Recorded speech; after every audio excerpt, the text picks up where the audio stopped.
नमस्कार. सखी सह्याद्री कार्यक्रमामध्ये आपणा सर्वांचं मनपूर्वक स्वागत.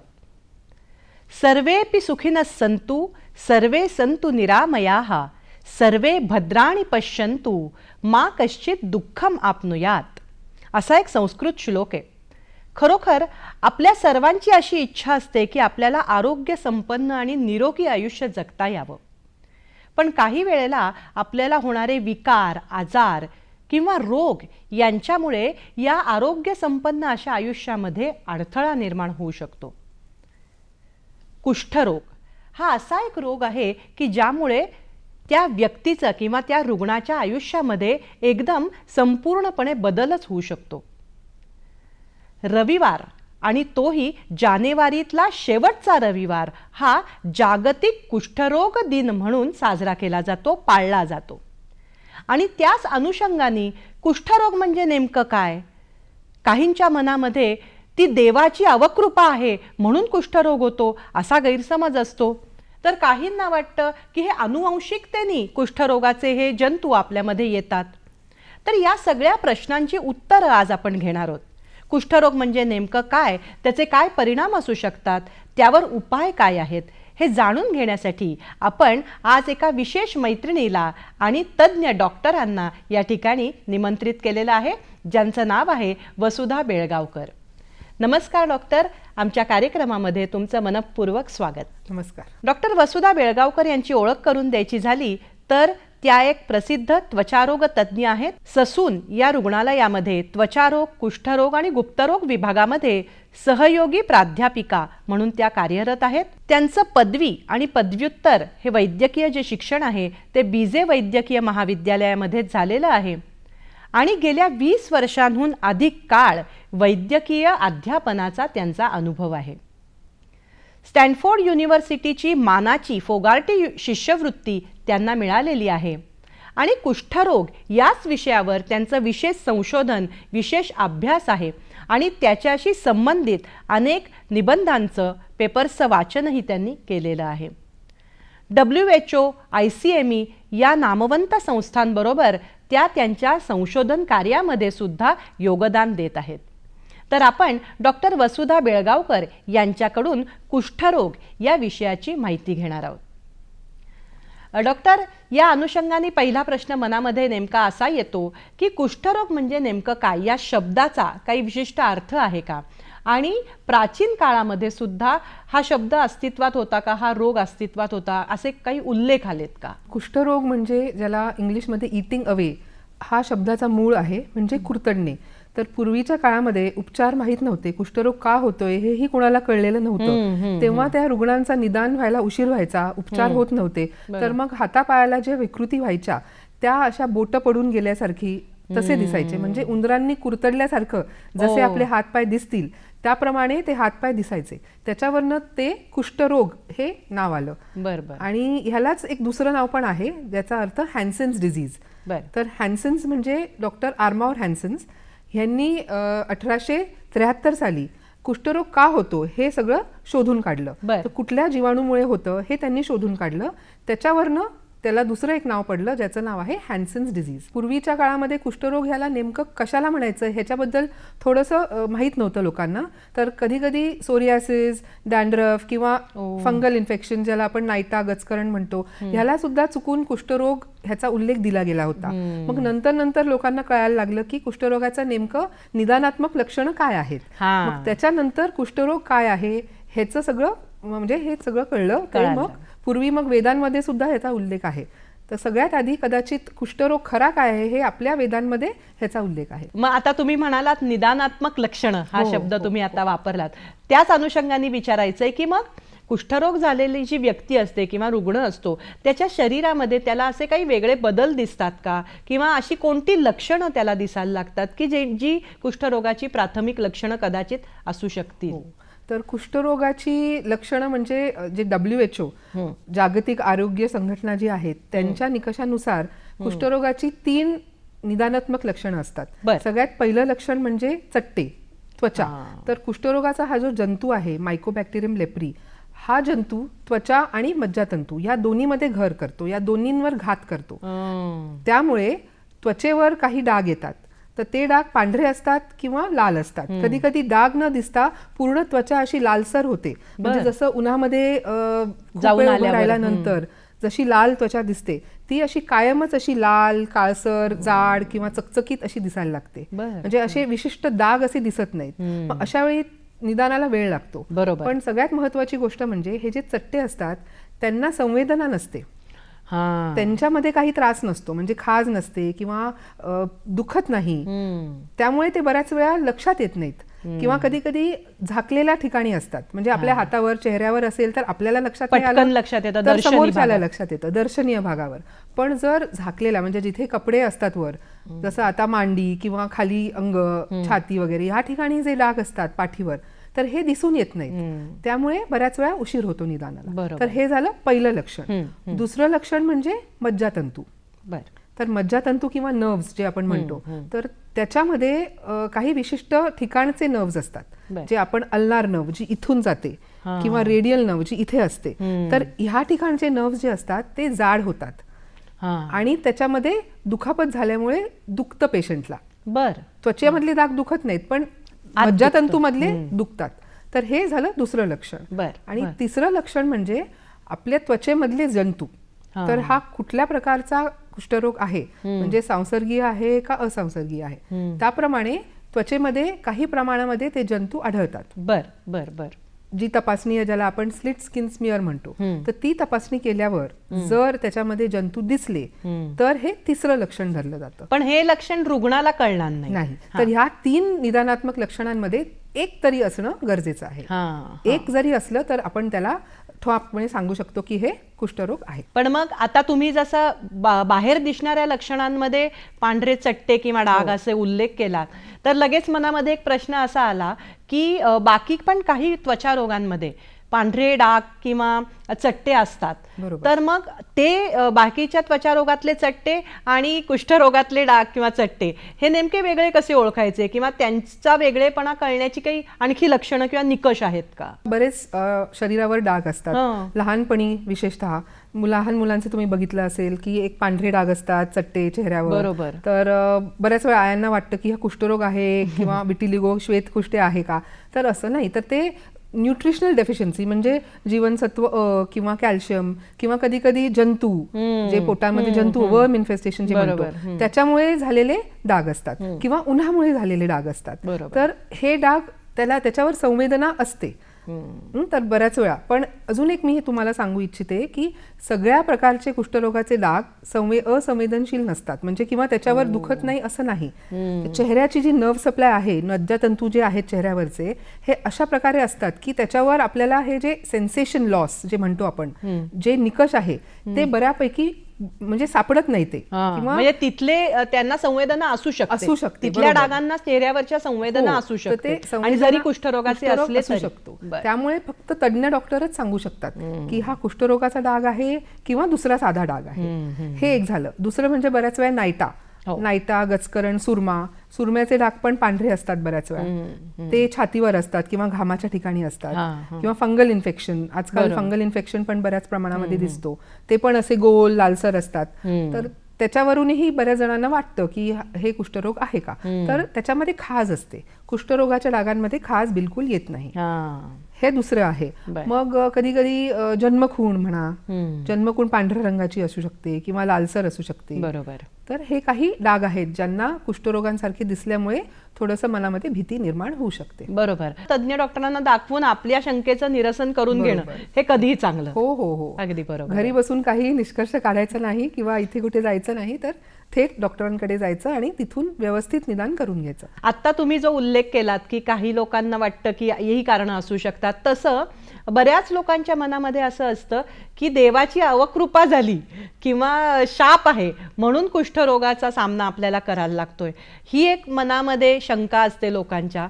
आणि दुसरा एक मुद्दा असा असतो की अनुवंशिकतेने, म्हणजे जेनेटिकली त्या कुटुंबातनं खालती त्या दुसऱ्या वंशजांना येतो का काय कुष्ठरोग, तर ही दोन कारणं असू शकतात का? नाही, बिलकुल नाही. देवाचा कोप किंवा अनुवंशिकता किंवा कुठल्या प्रकारचा आहार घेतला नाही घेतला ह्याचे किंवा व्यसन, तर ह्या कुठल्याच गोष्टींमुळे कुष्ठरोग होत नाही. तर पूर्वीच्या काळामध्ये अशी समज होती, हा गैरसमज होता, आणि त्यामुळेच बऱ्याच वेळा हे सगळे जे विकृपता वगैरे व्हायची, उपचार होत नव्हता, निदान उशिरा व्हायचा. पण जसं मी आधीच सांगितलं, डॉक्टर आर्माउर हॅन्सन हे नॉर्वेचे तंत्रज्ञ किंवा शास्त्रज्ञ होते. तर त्यांनी ते शोधून काढलं की कुष्ठरोग हा एक इन्फेक्शन आहे, म्हणजे तो एका मायक्रो ऑर्गॅनिझम म्हणजे एका जीवाणूमुळे होतो, आणि त्या जीवाणूचं नाव आहे मायकोबॅक्टेरियम लेप्री.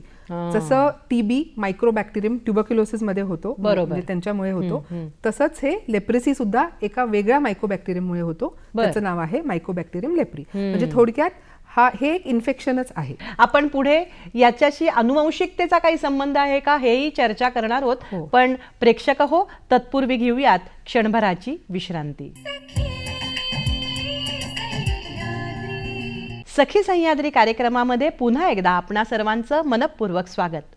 आपण आज चर्चा करतोय कुष्ठरोग या विषयावर, आणि त्यासाठी आपण तज्ञ डॉक्टरांचं मार्गदर्शन घेतोय, डॉक्टर वसुधा बेळगावकर यांचं. मगाशी तुम्ही सांगितलं डॉक्टर की देवाच्या कोपाचा काही इथे परिणाम नसतो, कुष्ठरोग हा इन्फेक्शननी होतो, हे महत्वाचं गोष्ट तुम्ही आम्हाला सांगितली. त्यातच एक मी प्रश्न विचारला होता की अनुवंशिकता हे कारण असू शकतं का? बरोबर, अनुवंशिकता वगैरे याचा काही संबंध नाही, कुठलेही जेनेटिक बेसिस नाही आहे याला. त्यामुळे एका म्हणजे पिढीवरनं दुसऱ्या पिढीला होणं वगैरे असा काही प्रकार होत नाही. बर, ओके, काही संबंध नाही, कारणाचा काही संबंध नाहीये. पूर्णपणे हा म्हणजे इन्फेक्शन किंवा हेच आहे, म्हणजे जंतूमुळे होणाराच आजार आहे. हे म्हणजे हे दोन्ही मुद्दे आपल्या निकालात निघालेले आहेत की हे दोन्ही गैरसमज आहेत, अनुवंशिकतेनेही होत नाही आणि देवाच्या अवकृपेनेही होत नाही.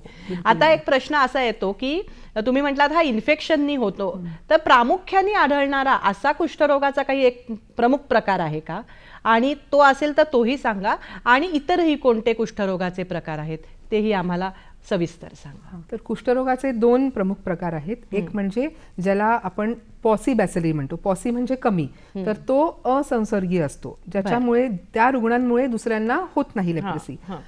आता सध्याच्या स्थितीमध्ये जास्तीत जास्त रुग्ण ह्या प्रकाराच्या लेप्रेसीमध्ये, ह्या प्रकाराच्या कुष्ठरोगाचे सापडतात. आणि दुसऱ्या प्रकारचा जो कुष्ठरोग आहे तो आहे संसर्गीय, ज्याला आपण मल्टीबॅसिलरी म्हणतो. मल्टी म्हणजे मेनी किंवा जास्ती. तर हे कसे ओळखायचे किंवा ह्या दोन्हीचा फरक कसा करायचा? बरोबर. तर जो पहिला जो मी सांगितलं तुम्हाला पॉसी किंवा असंसर्गीय, तर त्याच्यामध्ये एक मज्जातंतू किंवा 5 पेक्षा कमी अंगावर चट्टे एवढेच असतात. 5 पेक्षा कमी किंवा एक किंवा नसलेले, म्हणजे मज्जातंतू बाधित नसतात किंवा एकच मज्जातंतू बाधित असते. आणि हे एवढं सोपं का केलेलं आहे WHO-नी? कारण बऱ्याच वेळा रुग्णांना आमच्यासारख्या तज्ञांकडे यायला जमत नाही. बरोबर आहे. तर मग जे फील्ड एरिया जिथे ANM म्हणजे आरोग्य सेवक सेविका हे सगळे असतात, त्यांना सुद्धा प्रशिक्षण दिलेलं असतं की नुसतं पाहून किती मोजून, म्हणजे किती मज्जातंतू बाधित आहेत किंवा किती चट्टे आहेत अंगावर, हे बघून सुद्धा त्यांना कळावं की हे असंसर्गीय आहे किंवा संसर्गीय आहे. ह्यासाठी हे एकदम साध्या सोप्या सरळ पद्धतीने WHO-नी हे डिफरन्सिएशन निकष किंवा देऊन निकष देऊन ठेवलेले. ठेवलेले आहेत, अगदी क्रायटेरिया बरोबर. किंवा निकष दिलेले आहेत. तर जो दुसरा प्रकार आहे ज्याला आपण संसर्गीय म्हणतो किंवा मल्टीबॅसिलरी म्हणतो, त्याच्यामध्ये 2 किंवा जास्त प्रमाणामध्ये मज्जातंतू बाधित असतात बरं. किंवा 5 पेक्षा जास्त प्रमाणामध्ये अंगावरचे चट्टे असतात.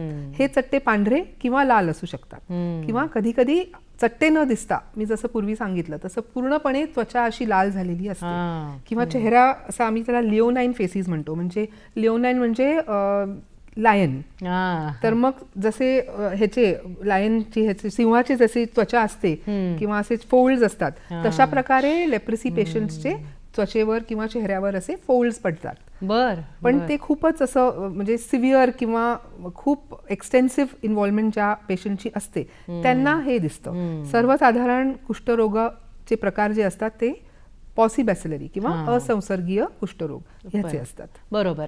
पण आता जरी हे 2 प्रकार असले की ज्याच्यात एकात असंसर्गीय आहे आणि एकात संसर्गजन्य आहे, पण मग आता जेव्हा संसर्गजन्य आहे तर त्या रुग्णाला वेगळं ठेवायची गरज असते का, किंवा विलगीकरण त्याची करायची गरज असते का, आणि त्याचे काही परत वेगळ्या आपल्याला काळजी काही घ्यायला लागते का? संसर्गजन्य म्हणजे असंसर्गीय जे पेशंट असतात, कुष्ठरोगी असतात, त्यांना तर विलगीकरण करायची गरजच नाही, कारण त्यांच्यामुळे त्यांच्या कुटुंबियांना किंवा आजूबाजूच्यांना ज्यांच्याबरोबर ते काम करतात यांना कुठल्याही प्रकारचा धोका किंवा काही नाहीये.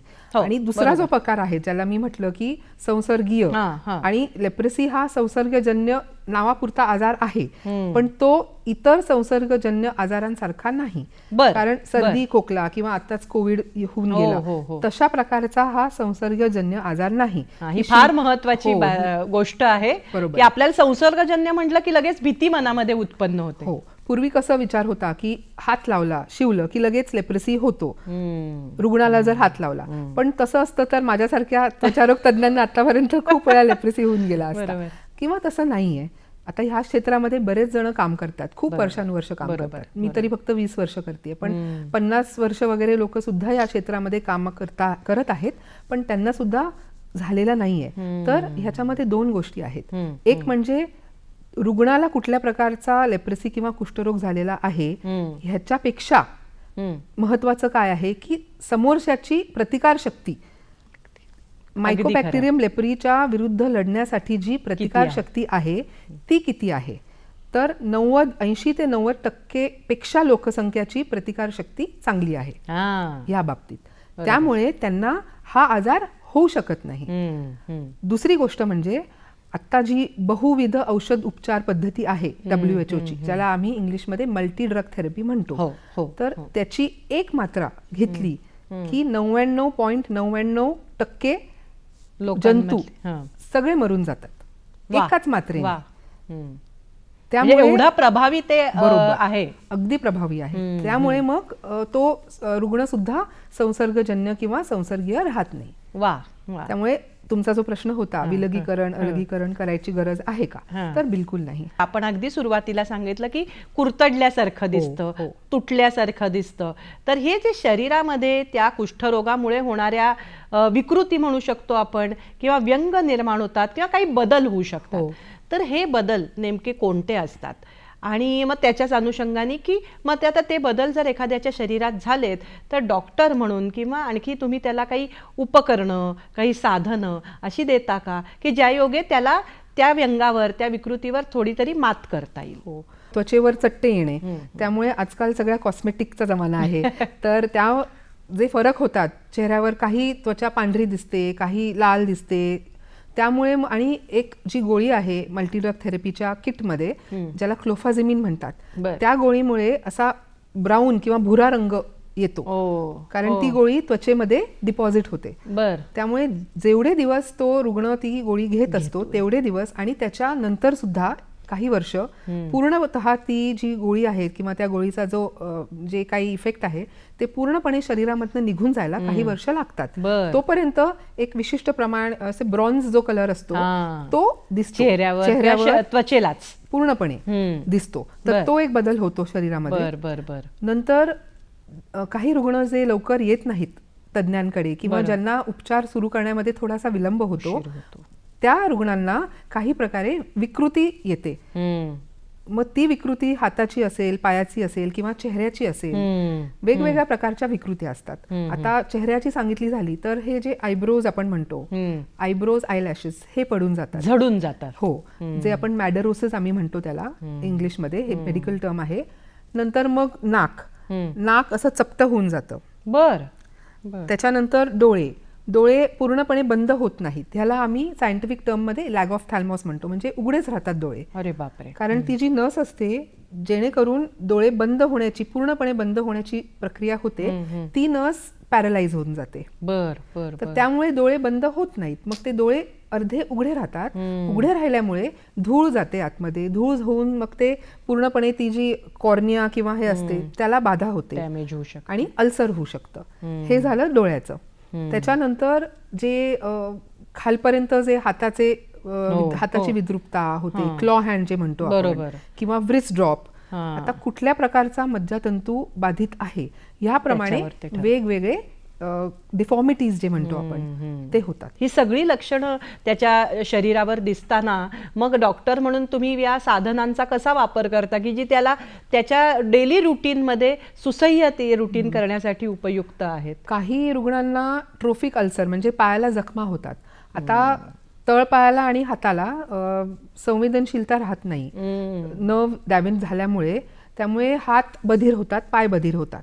त्यामुळे आता तुम्ही विचार करू शकता की एक गृहिणी आहे जिला कुष्ठरोग झालेला आहे, हाताला बधीरपणा आहे, मग ती स्वयंपाक करताना अचानक आपण धरतो, दूध गरम केलं, दुधाचं भांडं धरलं किंवा स्वयंपाक करताना असं धरलं, तर मग तिला लक्षात येत नाही की ते भांडं गरम आहे, मग ती अचानक धरते, मग हाताला भाजतं. मग ते भाजलेलं कसं आपल्याला लक्षात येतं आणि त्यांना लक्षातच येत नाही. मग एखादा जर म्हणजे ह्याच्यामध्ये काम करणारा असेल जो पायाला चप्पल घालत नाही, चप्पल शिवाय जे चालत असतात, त्यांना एखादा खडा टोचल्यावर जखम होते, ती लक्षात येत नाही, ती वाढत जाते आणि ज्याला नॉन हिलिंग अल्सर असं म्हणतात, ते हाताला आणि पायाला दोन्ही ठिकाणी व्हायला लागतात. बरोबर. आणि ह्या जखमा बऱ्या होत नाहीत.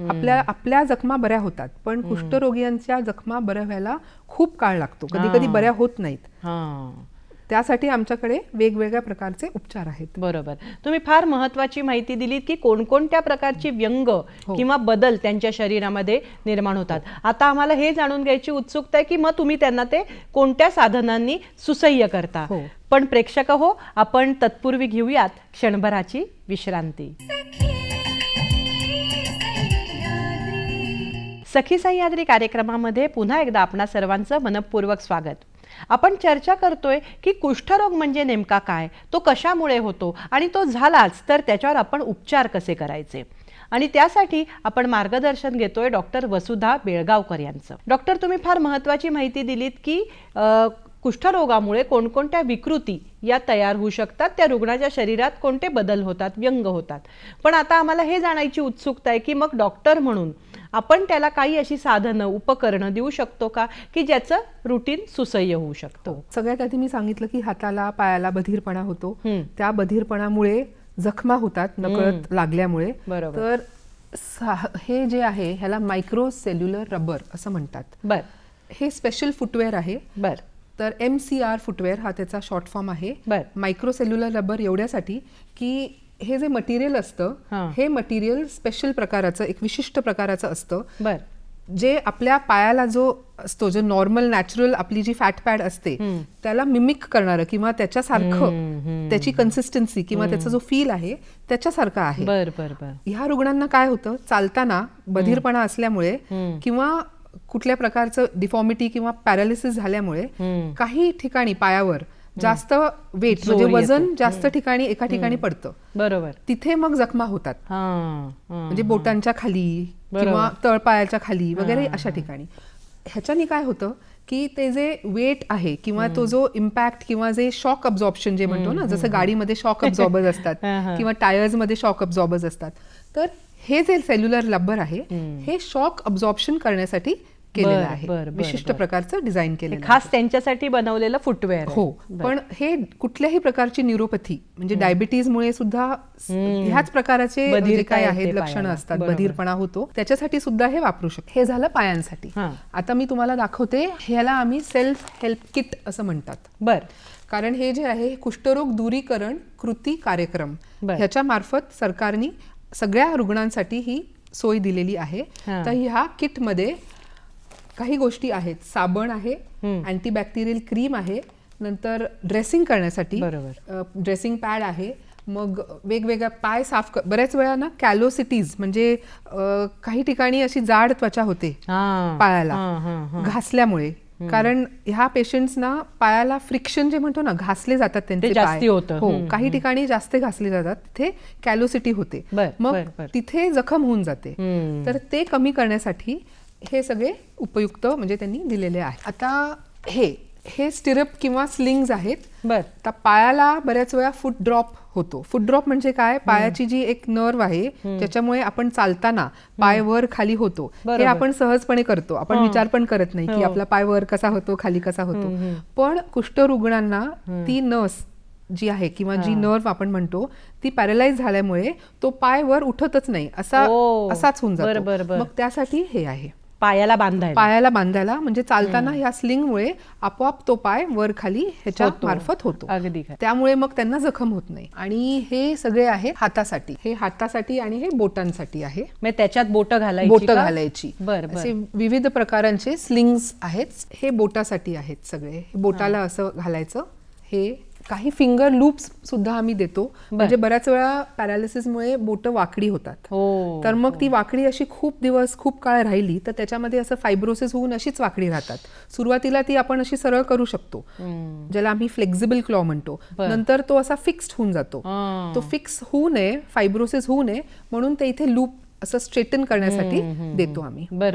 तर ही सगळी सुरुवातीची जी आहेत ही म्हणजे काय काळजी आहे किंवा जे आपण रुग्णांसाठी करू शकतो ते. नंतर जेव्हा ट्रीटमेंटचा जो आहे प्रकार, जो कोर्स आहे तो संपूर्ण झाल्यानंतर मग रिकन्स्ट्रक्टिव्ह सर्जरी हे करू शकतो आपण. फक्त ही रिकन्स्ट्रक्टिव्ह सर्जरी जी आहे किंवा टेंडन ट्रान्सफर जी ऍक्च्युअल त्याची म्हणजे शस्त्रक्रिया जी म्हणतो ती आहे, ती आपण ट्रीटमेंट सुरू असताना करू शकत नाही. बरोबर. उपचार पूर्ण झाल्यानंतर मग आपण नंतर करतो ती.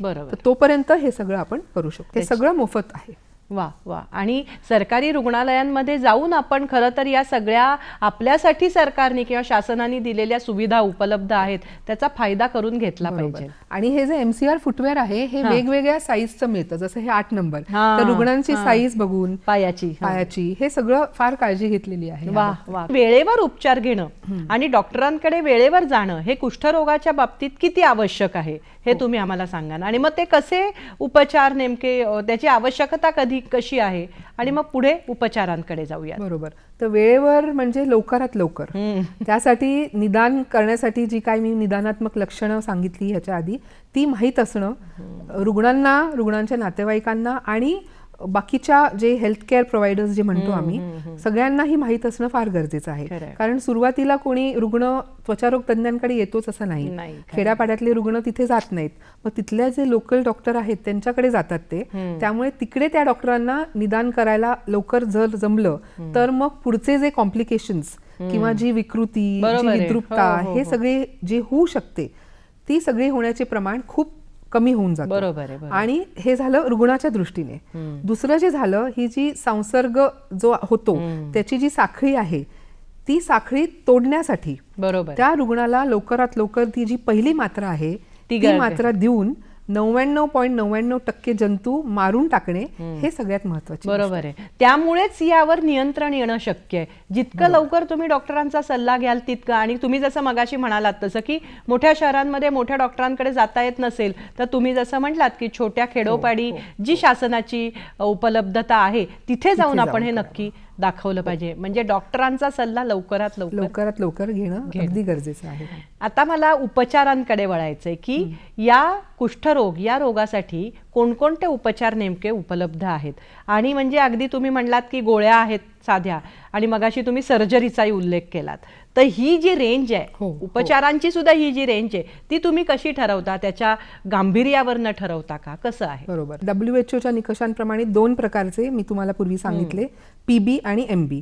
तर त्याप्रमाणे जी काही म्हणजे बहुविध उपचार पद्धती किंवा बहुविध औषध उपचार, मल्टी ड्रग थेरपी जे आम्ही म्हणतो, हे त्याप्रमाणे ठरवलेलं आहे. याला आम्ही म्हणतो मल्टी ड्रग थेरपी अडल्ट किंवा MB अडल्ट किट आहे. बर ह्याला कलर कोडिंग पण असतं. बर कलर कोडिंग एवढ्यासाठी की तो रंग बघूनच रुग्णाला, ज्या रुग्णांना वाचता येत नाही, लिहिता येत नाही, ह्यांना रंग बघूनच लक्षात येतं की त्यांनी कुठल्या गोळ्या घेतलेल्या आहेत. तर हे अडल्ट किट आहे, म्हणजे 18 वर्षाच्या वर वय असलेल्या रुग्णांसाठी. तर ह्याला मल्टीबॅसिलरी किट असं म्हणतात आणि ह्याला पॉसिबॅसिलरी. तर या मल्टीबॅसिलरी मध्ये 3 प्रकारच्या गोळ्या आहेत. एक आहे रिफाम्पिसिन, ही जी कॅप्सूल दिसतीये ती. हो हो हो ही जी ब्राऊन कलरची कॅप्सूल आहे, मी तुम्हाला आधी सांगितलं क्लोफाझिमिन नाव आहे. आणि ही पांढरी रंगाची म्हणजे डॅप्सोन.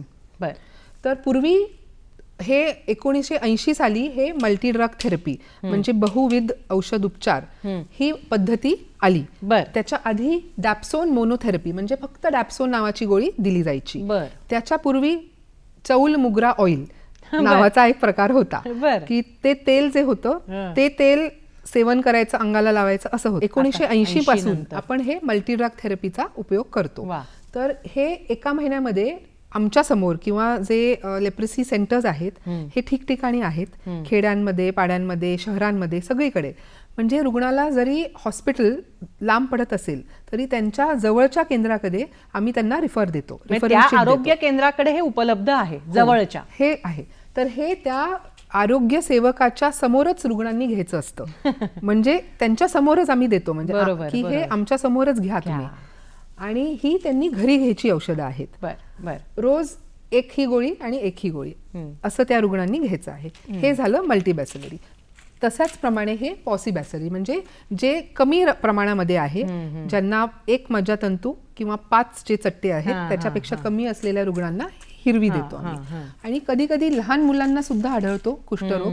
तर त्या लहान मुलांसाठी ही निळी आणि हे पिवळ्या रंगाची किट आहे. बर हे लहान मुलांसाठी 18 पेक्षा 18 वर्षापेक्षा खालती. तर मग 18 ही नाही, आजकाल 12च म्हणतात WHO ह्याच्याप्रमाणे 12.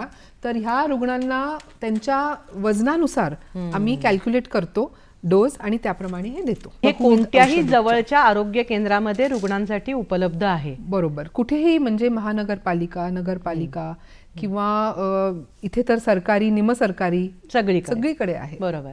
आणि ह्या कुष्ठरोगाचं गांभीर्य कळण्यासाठी काही तपासण्या करायला लागतात का? म्हणजे तुम्ही जेव्हा उपचार द्यायला सुरुवात करता त्याच्या आधी काही तपासण्या करता का रुग्णाच्या? हो. तर क्लिनिकल एक्झामिनेशन म्हणजे पेशंटला पूर्णपणे सगळे कपडे वगैरे काढून एका क्लोज्ड बंद खोलीमध्ये आम्ही घेऊन जातो, जिथे व्यवस्थित लाइटिंग आहे, नॅचरल लाइटिंग. कारण नॅचरल लाइटिंग फार महत्वाचं आहे. कारण हे जे चट्टे आहेत कधी कधी इतके सटल आम्ही म्हणतो, म्हणजे ते दिसून येत नाहीत, कळत नाहीत. तर मग ते व्यवस्थित बघून तिथे संवेदनशीलता आहे का, तिथे म्हणजे सेन्सेशन जे म्हणतो ते आहे का, हे आम्ही वेगवेगळ्या प्रकारे पिन प्रिक करून किंवा एका थ्रेडनी किंवा काही फिलमेंट्स आहेत त्या फिलमेंट्सनी तिथे हे करून आम्ही तपासतो. ते एक झालं क्लिनिकल एक्झामिनेशन. मग नर्व एक्झामिनेशन करतो आम्ही. तर हे जे नर्व्स, शिरा किंवा मज्जातंतू, तर काही विशिष्ट ठिकाणचे नर्व्स जे आहेत ते एनलार्ज होतात किंवा ते जाड होतात. जसं इथे कोपऱ्याला किंवा इकडे किंवा पायाला, ह्या विशिष्ट ठिकाणीच ती नर्व पॅल्पेट किंवा ही लागते हाताला.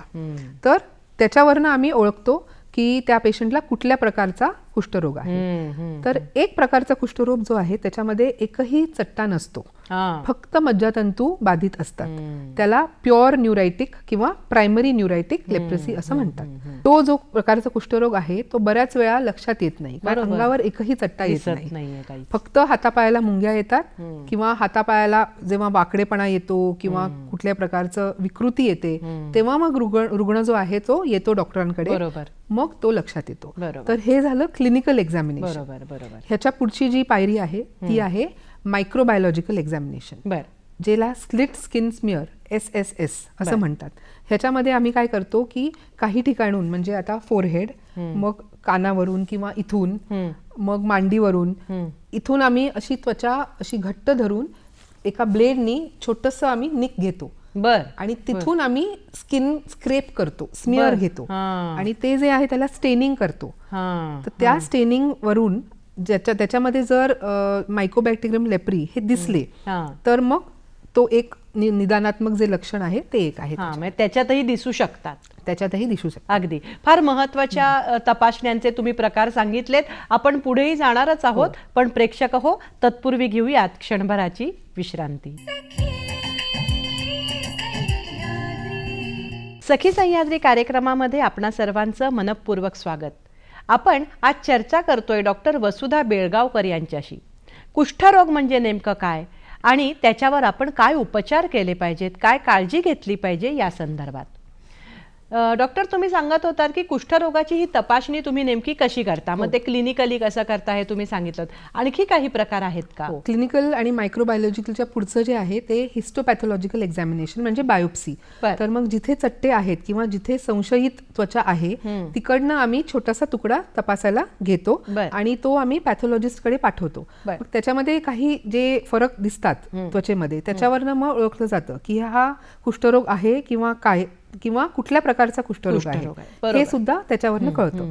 आणि मी तुम्हाला एक प्रकारची जी कुष्ठरोग सांगितला, कुष्ठरोगाचा एक प्रकार ज्याला प्युअर न्यूरायटिक किंवा प्रायमरी न्यूरायटिक लेप्रसी म्हणतात, ज्याच्यामध्ये त्वचेवर काहीही फरक दिसत नाही, तर मग ह्याला हे काहीच करून उपयोग नाही. तर त्यासाठी नर्व्ह कंडक्शन वेलॉसिटी हा एक तपास आहे. नर्व्ह कंडक्शन वेलॉसिटी, ज्याच्यामध्ये नर्व्हची जे फंक्शन आहे ते कसं आहे, म्हणजे व्यवस्थित इम्पल्सेस, जसे आता इलेक्ट्रिक केबल्स कसं असतं, इलेक्ट्रिक केबल मधनं इम्पल्सेस पास होतात, ते पास झाले नाही तर आपला हा बल्ब बंद पडेल.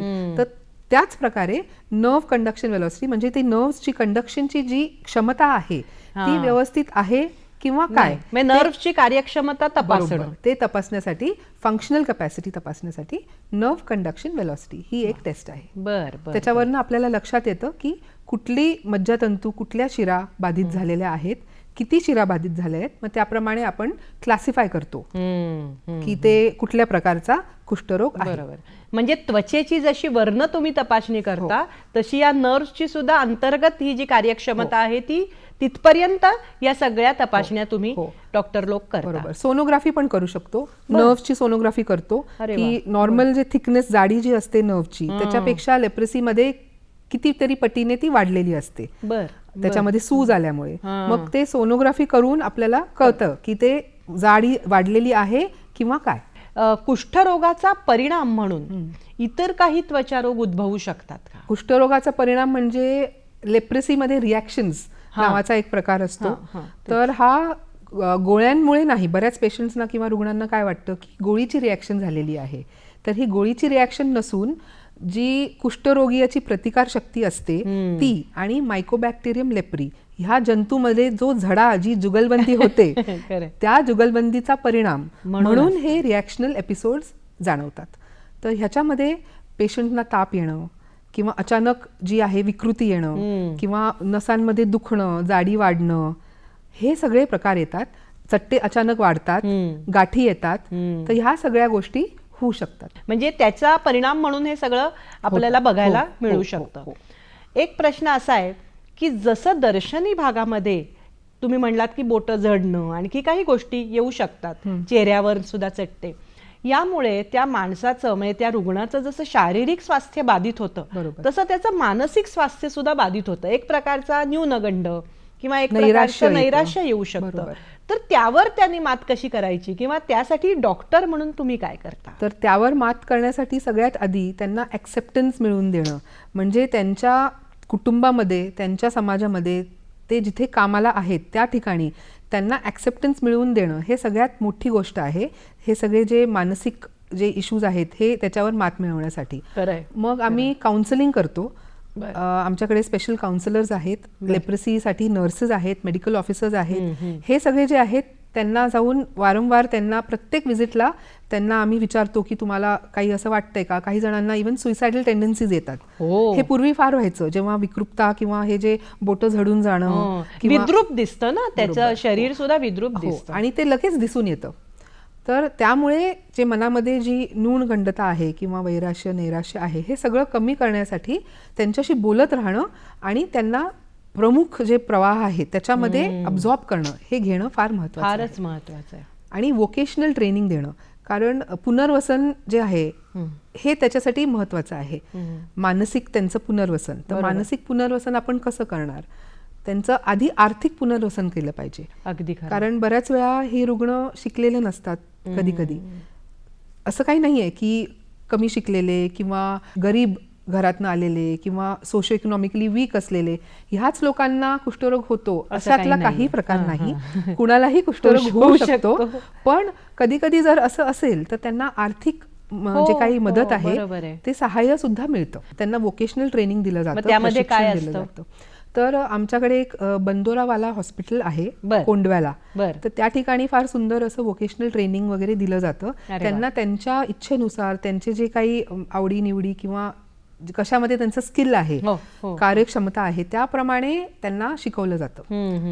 म्हणजे त्यांना ऍक्सेप्टन्स की आपल्याला हा रोग झालाय, इथपासून ते काउन्सिलर्सच्या भेटी, ते अगदी तुम्ही म्हणालात की त्यांना स्वतःचं पायावर उभं राहण्यासाठी काही गोष्टी दिल्या आणि ही सगळ्यांची जबाबदारी आहे. म्हणजे त्यांच्या कौटुंबिकांची आहे, त्यांच्या कामावर असलेले कलिग्सची आहे, डॉक्टर म्हणून माझी आहे आणि समाजाची आहे. सगळ्यांची ती कलेक्टिव्ह रिस्पॉन्सिबिलिटी आहे. बरोबर आहे. जसं तुम्ही आता म्हणलात की तो रुग्ण एकटा नसतो, तर त्याच्या आजूबाजूला असलेला समाज आणि नातेवाईकांची भूमिका पण खूप महत्वाची आहे याच्यामध्ये. कारण 12 महिने त्यांनी पूर्ण करणे किंवा 6 महिन्याचा कोर्स असेल तो 6 महिन्याचा कोर्स पूर्ण करणे हे सगळ्यात महत्वाची गोष्ट आहे.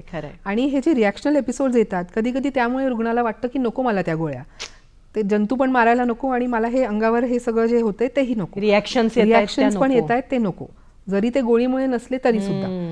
तर हे रिॲक्शन काय येते, तर गोळीमुळे हे जे जंतू मारले जातात तर ते जंतू, मेलेले जंतू आणि प्रतिकार शक्ती ह्याच्या लढ्यामुळे ते होतं. तर मग सातत्याने त्यांनी ते कोर्स पूर्ण केला पाहिजे. त्यासाठी त्यांना सपोर्टची फार गरज आहे. अगदी खरं आहे. नैतिक पाठिंबा ज्याला आपण म्हणतो किंवा कुटुंबाचा पाठिंबा हा गरजेचा आहे. आहार चांगला मिळणं, मग बाकी जी काही स्वच्छता आहे किंवा ज्यांना हातापायाला बधीरपणा आहे त्यांच्यासाठी बऱ्याच वेळा स्पेशल, आता मी तुम्हाला म्हटलं की स्वयंपाक करणाऱ्या बायका, त्यांना आम्ही सांगतो की तुम्ही असं लाकडी हे हँडल असलेले जे आहेत ना भांडी अशी तुम्ही घ्या. म्हणजे तुम्ही लाकडी भांड घेताना तुम्हाला भाजण्याची शक्यता कमी होते. बरोबर आहे. किंवा जे शेतामध्ये काम करतात त्यांना हाताला स्टीलचं असं काही म्हणजे काय म्हणतात त्याला, धार असलेलं काही हातात धरलं तर मग त्यांना अननोटिस ट्रॉमा किंवा काही लागण्याची शक्यता जास्त होते. त्यांना सुद्धा काही स्पेशल गोष्टी, काही बदल घरामध्ये करावेच लागतात. बरोबर आहे, त्यांच्या कामाच्या ठिकाणी आणि त्यांच्या घरी. बरोबर आहे. हा फार महत्वाची गोष्ट आहे आणि हे प्रेक्षकांपर्यंतही पोहोचणं गरजेचं आहे की कुष्ठरोगाचे जे रुग्ण आहेत त्यांच्या आजूबाजूचा समाज, नातेवाईक, मित्रमंडळी, कुटुंब यांनी सुद्धा त्यांच्या पुनर्वसनासाठी स्वतःहून सजगपणे काहीतरी जाणीवपूर्वक प्रयत्न करायला पाहिजेत आणि त्यांना आपला नैतिक पाठिंबा दिला पाहिजे. घेऊयात क्षणभराची विश्रांती. सखी सह्याद्री कार्यक्रमामध्ये पुन्हा एकदा आपणा सर्वांचं मनपूर्वक स्वागत. आपण चर्चा करतोय की कुष्ठरोग हा नेमका कशाने होतो, तो झाला तर आपण त्यावर काय उपचार करू शकू, आणि त्यासाठी आपण विशेष मार्गदर्शन घेतोय डॉक्टर वसुधा बेळगावकर यांचं. तुम्ही महत्त्वाची माहिती सांगत होतात आणि आम्हाला हे सांगितलं की कुटुंबाचा सहभाग या रुग्णांच्या पुनर्वसनामध्ये किती महत्त्वाचा आहे. त्याचप्रमाणे आता पुढचा प्रश्न असा येतो की हे जेव्हा तुम्ही उपचार देत असता त्यामध्ये एका विशिष्ट, म्हणजे आता आपण कोरोनामध्ये पाहिलं की वॅक्सिनचं किती महत्व आहे, तर या रोगामध्ये म्हणजे कुष्ठरोगामध्ये लसीकरणाचं काय महत्व आहे आणि त्याची काय भूमिका आहे नेमकी? हा इन्फेक्टिव्ह डिसऑर्डर आहे, म्हणजे हा इन्फेक्शनमुळे झालेला आहे किंवा मायकोबॅक्टेरियम लेप्री ह्या जंतूमुळे झालेला आहे. त्यामुळे बाकीच्या इन्फेक्शन्स प्रमाणे ह्याला लस असू शकते किंवा मिळू शकते. ह्यासाठी बऱ्याच शास्त्रज्ञ किंवा तंत्रज्ञ यांनी खूप प्रयत्न केले. ह्यांच्यापैकी एक म्हणजे डॉक्टर कॉन्वेट. तर त्यांनी एक लस तयार सुद्धा केली होती, पण त्याला 100% असा रिस्पॉन्स मिळालेला नाही. तर वेगवेगळे प्रकारचे जंतू ह्यासाठी वापरलेले गेलेले आहेत ह्याच्यामध्ये, जसं आता मायकोबॅक्टेरियम लेप्री किंवा मायकोबॅक्टेरियम वॅकी किंवा MW किंवा इव्हन BCG वॅक्सिन जे आपण TB ला वापरतो. आणि सगळ्यात आता जस्ट रिसेंटली म्हणजे ICMR नी स्वतःचा मायकोबॅक्टेरियम इंडिकस प्रणाय नावाचा एक बॅक्टेरिया जो आहे तो तयार केलेला आहे, शोधून काढलेला आहे ह्या लसीकरणासाठी. पण एक गोष्ट लक्षात ठेवायला पाहिजे की लसीकरणापेक्षा रुग्णाला लवकर शोधून काढणे, त्याच्यावर लवकर उपचार करणे आणि त्याला म्हणजे संसर्ग जो आहे तो तोडणे, बरोबर. त्याला ती एक मात्रा देऊन, हा. हे जास्त महत्वाचं आहे. हा. आणि आता जे लसीकरण देतो आहे आम्ही किंवा मिळती जी लस मिळत आहे, ती लस जी आहे ती शरीरामध्ये जे मेलेले जंतू आहेत त्या जंतूंना बाहेर काढण्यासाठी जास्त उपयोग होतो. बर. तो आजार न होण्यापेक्षा मेलेले झालेला जंतू बाहेर आजार, काढणे. हा म्हणजे मल्टीड्रग थेरपी काय करते, ते जंतू मारते, बरोबर. पण ते जे मेलेले जंतू आहेत ते शरीरामध्येच राहतात. आणि शरीराची जी प्रतिकार शक्ती आहे ती प्रतिकार शक्ती त्यांना बाहेर काढण्यासाठी किंवा एलिमिनेशन करण्यासाठी त्याचा उपयोग होतो. बर. पण काही कुष्ठरोग्यांमध्ये ही जी प्रतिकार शक्ती आहे ती तेवढीशी डेव्हलप झालेली नसते किंवा चांगली नसते, त्यामुळे ते जंतू आतच राहतात आणि वेगवेगळ्या प्रकारचे रिॲक्शन्स डेव्हलप होतात, लेप्रा रिॲक्शन्स. तर मग ह्या लेप्रा रिॲक्शन्सचं प्रमाण कमी करण्यासाठी BCG वॅक्सिन किंवा जो आता मी तुम्हाला MIP वॅक्सिन जो सांगितला त्याचा उपयोग होतो. डॉक्टर, जानेवारी महिन्यातला शेवटचा रविवार हा जागतिक कुष्ठरोग दिन म्हणून पाळला जातो. तर हा दिन पाळण्यामागचा शासनाचा नेमका उद्देश काय आहे किंवा त्यांची भूमिका काय आहे? ह्या दिवसाचं औचित्य म्हणजे असं आहे की गांधीजींचं हे स्मृतिदिन आहे. 30 जानेवारी म्हणजे ह्या वर्षी 30 जानेवारीला आला. तर मग गांधीजींनी सुद्धा फार ह्या क्षेत्रामध्ये खूप काम केलेलं आहे. दक्षिण आफ्रिकेमध्ये पण केलेलं आहे, भारतामध्ये पण केलेलं आहे. परचुरे शास्त्रींची पण त्यांनी खूप काळजी घेतली होती, त्यांची सेवा केली होती सेवाग्राम इथे. तर मग ह्या अनुषंगाने हा दिवस त्या दिवशी मोस्ट ऑफ द टाइम म्हणजे दरवर्षी शक्यतो त्या दिवशी केला जातो. पण ह्याच्यापेक्षाही महत्वाची गोष्ट म्हणजे अशी आहे की ह्या दिवशी काही उपक्रम सरकार बाहेर काढतं, तर त्या उपक्रमाच्या अंतर्गत जे प्रसार जो सध्या आहे लेप्रेसी किंवा कुष्ठरोगाचा तो शून्य व्हावा. 2027च्या सालापर्यंत जो प्रसार आहे तो शून्य प्रसार किंवा झिरो ट्रान्समिशन हे सगळ्यात महत्वाचं उद्दिष्ट सध्या आहे शासनाचा. उद्देश असा आहे की त्याचं झिरो ट्रान्समिशन व्हावं आणि त्यांनी डिग्निटी बरोबर जगावं, असा तो उद्देश किंवा थीम आहे. तर त्यासाठी काही गोष्टी आहेत, म्हणजे जे पथदर्शक रोडमॅप किंवा आपण त्याला जे आराखडा म्हणतो तो आराखडा पण आखलेला आहे आणि अजून एक काही धोरणात्मक योजना पण केलेली आहे सरकारांनी. तर या योजनेमार्फत लवकरात लवकर निदान होणे, लवकरात लवकर त्याचा उपचार करणे, सगळ्या रुग्णांपर्यंत तो उपचार पोहोचवणे, हे सगळं मी जे तुम्हाला दाखवलं, self help kit, MCR footwear, हे सगळं प्रत्येक रुग्णाला हे पोहोचवणे, जेणेकरून त्यांना एकतर विकृती होऊ नये किंवा विकृती झाली तर लवकरात लवकर त्याचं जे काय आहे ते त्याला मदत पोहोचवणे, हे आहे. आणि अजून एक गोष्ट जी आता इंट्रोड्यूस होणार आहे ती म्हणजे post exposure prophylaxis. Post exposure म्हणजे जे रुग्ण कुटुंबामध्ये राहतात त्यांचे कुटुंबीय त्यांच्या संपर्कामध्ये दीर्घ प्रमाणामध्ये येत असतात, दीर्घकाळासाठी. तर मग त्यांना प्रतिबंध करण्यासाठी किंवा त्यांना प्रसार कमी करण्यासाठी एक मी तुम्हाला गोळी दाखवते. ही गोळी आहे रिफाम्पिसिन नावाची गोळी आहे ही. तर ही गोळी ह्या बहुविध औषध उपचाराच्या किटमध्ये सुद्धा आहे, पण प्रतिबंध म्हणून आपण ही सिंगल डोस देतो, एकच गोळी देतो, सिंगल डोस रिफाम्पिसिन म्हणतात याला. ही त्या रुग्णाच्या नातेवाईकांना जे संसर्गजन्य म्हणजे जे काही संसर्गीय प्रकाराचा कुष्ठरोग असतो, ज्याला मल्टीबॅसिलरी म्हणतो आपण किंवा लेप्रोमॅटिस लेप्रेसी म्हणतो, ह्या कुष्ठरोगाच्या जवळच्या कुटुंबियांना आपण हे डोस देतो. त्याच्या आधी त्यांची तपासणी करतो, त्यांना स्वतःला कुष्ठरोग झालेला आहे किंवा नाही हे आधी बघतो, झालेला नसेल तर ही एक गोळी देतो. खरोखर कुष्ठरोगाचं पूर्णपणे निर्मूलन होऊ शकतं का? तर कुष्ठरोग as a public health problem म्हणजे सर्वसाधारण आरोग्य समस्या म्हणून कुष्ठरोगासाठी निकष काय आहे WHO? तर प्रत्येक 10,000 जनसंख्येमागे एक पेक्षा कमी जर प्रकरणाची नोंद होत असेल तर त्याला आपण निर्मूलन म्हणतो. आता भारताचं जे ॲव्हरेज आहे ते 1 पेक्षा कमी आहे. त्यामुळे 2005 साली आपण ह्या निकषानुसार निर्मूलन केलेलं आहे. तरी सुद्धा जगाचं जर आपण बघितलं तर भारताचं जे कॉन्ट्रीब्युशन आहे ते जवळजवळ 55% आहे. बापरे. म्हणजे जर 100 रुग्ण असतील जगामध्ये तर 55 भारतीय आहेत. बरोबर, 55 भारतामधनच असतात. भारतानंतर आहे ब्राझील, ब्राझील नंतर आहे इंडोनेशिया. त्यामुळे आपण कितीही जरी म्हटलं तरी सुद्धा आपल्याकडे हे अजून रोज नवीन रुग्ण येत आहेत. मग काही वेळेला या रुग्णांची नोंद न झाल्यामुळे आपल्याला वाटतं मुक्त झालंय, कुष्ठरोग असू मुक्त. शकतं. त्यासाठी अजून एक जे उद्देश आहे की प्रकरणाची नोंद करणे, अगदी खरं. हे फार महत्वाचं आहे, जेणेकरून एक प्रत्येक केस जी आहे ती रेकॉर्डवर जाईल आणि ती मिस होणार नाही. हा. कारण ह्यांचा फॉलोअप करणं फार गरजेचं आहे. खरंय खरंय. कारण कुठल्या रुग्णांनी गोळ्या किती दिवस घेतल्या, ट्रीटमेंट घेतली की नाही, पूर्ण केलं की नाही, ह्याचा रेकॉर्ड ठेवणं सुद्धा आपली जबाबदारी आहे. अगदी खरंय. आणि मी तुम्हाला सांगते, काही जे राज्य आहेत भारतामध्ये, जसे आता नॉर्थ ईस्टचे स्टेट्स आहेत, त्रिपुरा, मेघालया, ह्या ठिकाणी 0 आहे हे प्रेव्हलन्स रेट. पण झारखंड, छत्तीसगड, ओडिसा आणि महाराष्ट्र ह्या ठिकाणी 1 पेक्षा जास्त आहे. वा. त्यामुळे ह्या ठिकाणी काही प्रमाणामध्ये अजून कुष्ठरोग आहे आणि आपल्याला पूर्णपणे मुक्त झालं असं आपण वाटत असलं तरी सुद्धा त्या केसेस आढळू शकतात, रोज आढळतात. बरोबर. त्यामुळे अॅन्युअल न्यू केस डिटेक्शन रेट जे आहे ते अजून चालू आहे. तर त्यामुळे आपण म्हणजे विजिलंट राहणं गरजेचं आहे. एक डॉक्टर म्हणून आणि कुष्ठरोगी रुग्णांना समुपदेशन करताना एक समुपदेशक म्हणून तुम्ही दोन्ही भूमिकातनं काम करत असता. तेव्हा आमच्या प्रेक्षकांसाठी तुम्ही या निमित्तानं काय संदेश देऊ इच्छिता? सगळ्यात आधीचा संदेश म्हणजे कुष्ठरोग हा संसर्गजन्य जरी छोट्या प्रमाणात असला, जंतूमुळे होत असला, तरी सुद्धा आत्ताच्या काळामध्ये तो सांसर्गिक नाही आहे. सगळ्यात लवकर त्याला ओळखून त्याला आपण निदान जर केलं, त्याला जर आपण उपचार सुरू केला, तर तो त्याच्यामुळे रुग्णामुळे दुसरं कोणालाही तो होऊ शकत नाही.